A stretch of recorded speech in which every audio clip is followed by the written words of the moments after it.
How to have a one-track mind can only go one way to supersize grow your business. Sharon Horne-Ellstrom here, and our idiom today is one-track mind.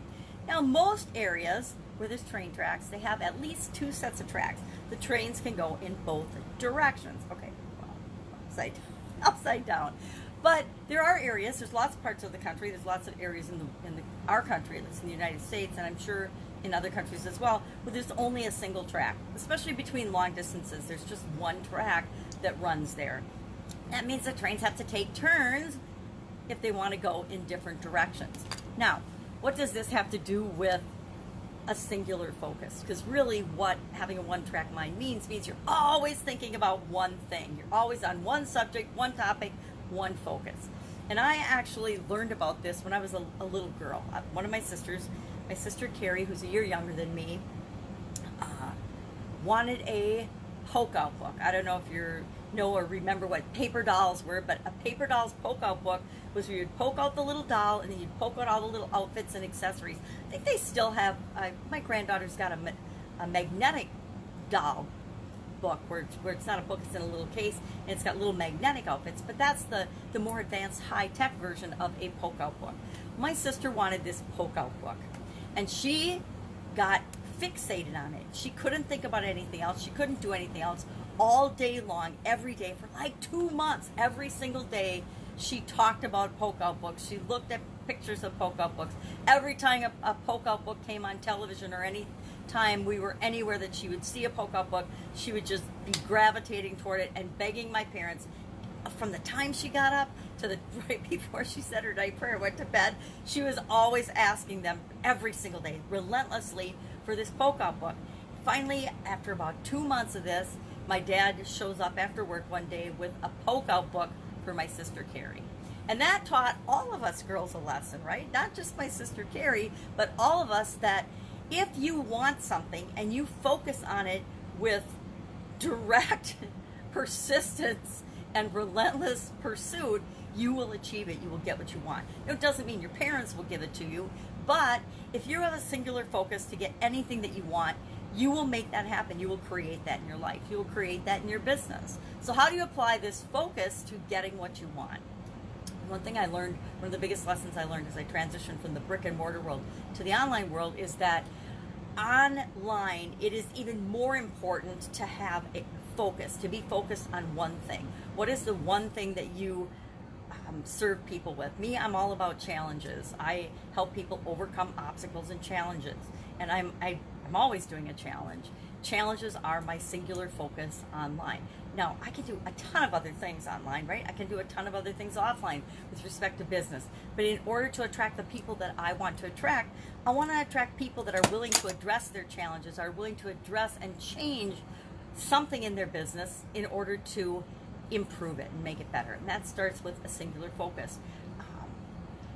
Offline, for 37 years, I had an Italian food manufacturing business, and my focus was on Italian food manufacturing. It wasn't always singular because many of those years I was also in corporate America, so my focus was split, right? But I still did similar activities, and my focus was on quality customer service in corporate America as well as in business, in my Italian food manufacturing business. So even though I had two different things going on, I had a singular focus, and I took the skills that I had learned in corporate America and applied them to my own business and my side gig. It was just a side gig back then.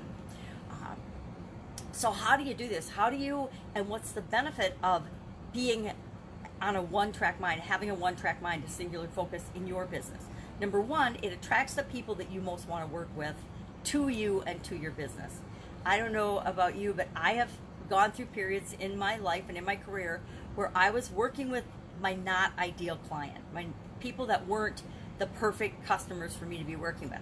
And it was absolutely positively miserable. It was miserable for me. I tried to make sure it wasn't miserable for them, but it probably wasn't the best possible experience for them as well, right? Because when we're working with the people that are right for us, it just clicks and it feels right. And that's a singular focus, to make sure that we're attracting and working with the perfect people for us.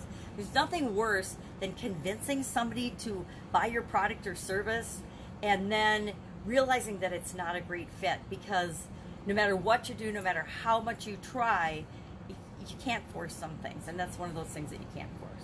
So have a singular focus in deciding who you're going to serve and what type of people you're going to serve, and stick with that. And then other people will be attracted to you and come to you, but they can't find you in this sea of infinite possibilities of both the online and offline world now, unless they know who you are and what you can do for them, and how, and that you're the expert and focused in that area.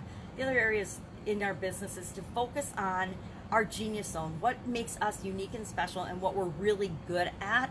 We need to focus on that and build upon that. There's so much information, and I've done this over the last several decades of personal development and learning, because we are always in corporate America trying to fix our weaknesses or improve our improvement areas, right? Instead of focusing on what we are awesome at and building upon that like a strong foundation and building block, it was always what's wrong with you, and there's a whole lot of that in our society, right? Judging and focusing on what we don't want and what's not great about us and unique about us. You know, I'm never going to be 6 feet tall. So if you're giving me feedback on being short, I can't do anything with that, and I don't even want to do anything with that. So there's no point on judging me for something that I just am not, and I don't even want to be.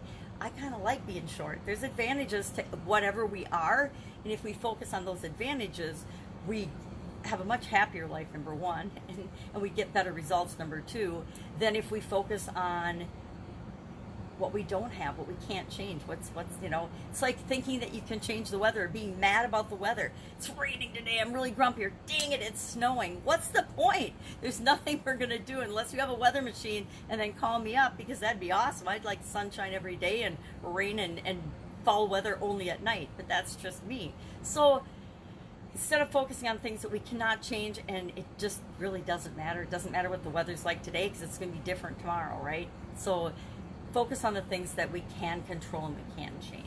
So that would be a great singular focus. So your genius zone, focus on what you can control, focus on your thinking and your beliefs and your attitudes. Set a good example for people.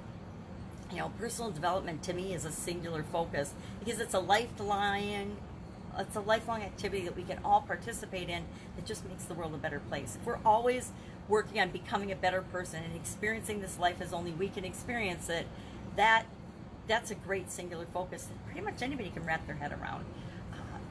But it's different and unique for each and every one of us, because we're all different. So I would love to know your experience with this idiom. It actually was first published in 1928.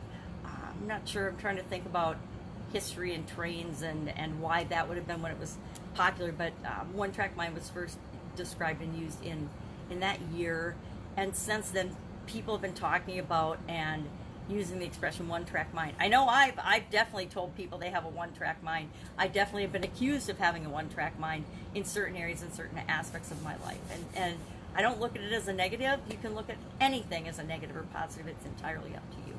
But I'd love to know your experience with this. Share in the comments below. Otherwise, I will be with you tomorrow with another interesting idiom. What does it mean? Where does it come from? And how might you apply it to your business right now? Take care. Bye. I have a one-track mind about helping people grow their businesses, I guess. Take care. Bye.